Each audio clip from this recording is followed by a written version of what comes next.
The warship Exodus Dawn drifted through the debris field like a dying whale, its hull breached in 17 places.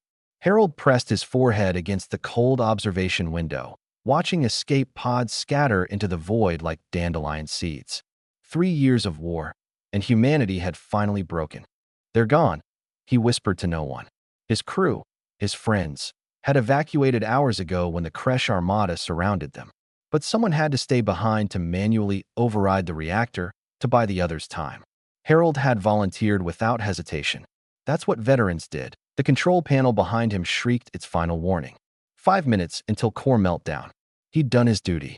Now he could rest. That a shadow fell across the viewport. Harold spun, hand instinctively reaching for a sidearm that wasn't there. What stood before him defied comprehension. The alien woman towered at least 12 feet tall, her skin shimmering like mother of pearl beneath the emergency lighting. Her arms hung at her sides, each ending in delicate, six-fingered hands. Her face was humanoid enough to read. High cheekbones, large violet eyes that held depths of ancient wisdom, and an expression of profound sadness. Human. Her voice resonated through the deck, plating itself, bypassing his ears entirely. I am Fanny of the Eldest Ones. Your species calls us the Gardeners. Harold had heard rumors. Ancient beings who'd seeded life across galaxies before retreating into myth. You're real? As real as your courage. Fanny glided forward, her movements impossibly graceful for something so massive. I have watched your species since you first looked up at the stars with wonder. I have seen your wars, your triumphs, your stubborn refusal to yield even when annihilation seems certain. Well, we're yielding now, Harold said bitterly, gesturing at the dying ship. Humanity's done. The Kresh won. The Kresh are children playing with weapons they don't understand. Fanny's four hands moved in complex patterns, and suddenly the ship's alarms fell silent. The reactor stabilized. They will burn themselves out in another 1,000 years. But humanity, you are different. She knelt. Even kneeling, her eyes were level with his, and extended one massive hand. Plant your seed in me, human veteran. Not your genetic material, but your essence. Your memories, your struggles, your unconquerable will. Harold staggered back. What are you talking about? My people are ancient beyond your comprehension, but we are dying. Not from war or disease, but from perfection. We have lived so long, become so powerful, that we have forgotten what it means to struggle, to want, to rage against the dying of the light. Her violet eyes blazed. You humans burn so briefly, but oh, how brightly you burn. So what? You want to study me? Dissect my brain? No. Fanny placed one hand over her chest. I want to carry your legacy. The gardeners once seeded worlds with biological potential. Now I wish to seed my people with something far more precious. Humanity's indomitable spirit. Your refusal to accept defeat. Your capacity for hope even in darkness. Harold laughed, the sound edged with hysteria. Lady, I'm one broken soldier on a destroyed ship. I'm nobody's savior. You stayed behind so others could live. Fanny's voice softened. You chose certain death over the possibility of escape. That choice, that sacrifice, it is the seed from which legends grow. Let me take your story, Harold. Let me carry it to the eldest ones.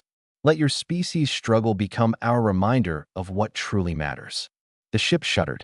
The reactor wouldn't hold forever, even with her intervention. And what happens to me? Harold asked quietly. You come with me, not as a specimen, but as a teacher. You show my people what it means to be human, flawed, mortal, magnificent. She extended all four hands.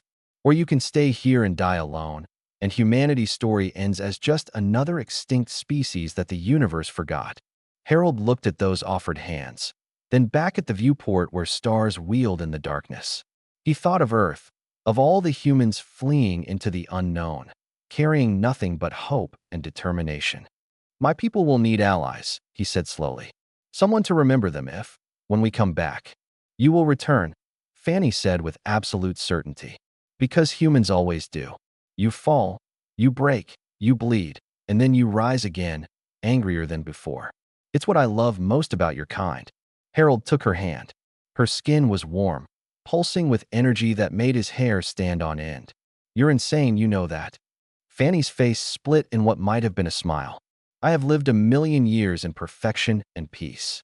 Perhaps it's time I learned a little insanity from humanity. The ship dissolved around them, matter becoming light, becoming possibility. In that moment between worlds, Harold felt his memories flowing into her. Every battle, every loss, every moment of defiant laughter in the face of oblivion. And he felt her memories flowing back. Eons of watching species rise and fall, and the growing realization that the greatest power in the universe wasn't strength or knowledge, but the stubborn refusal to quit.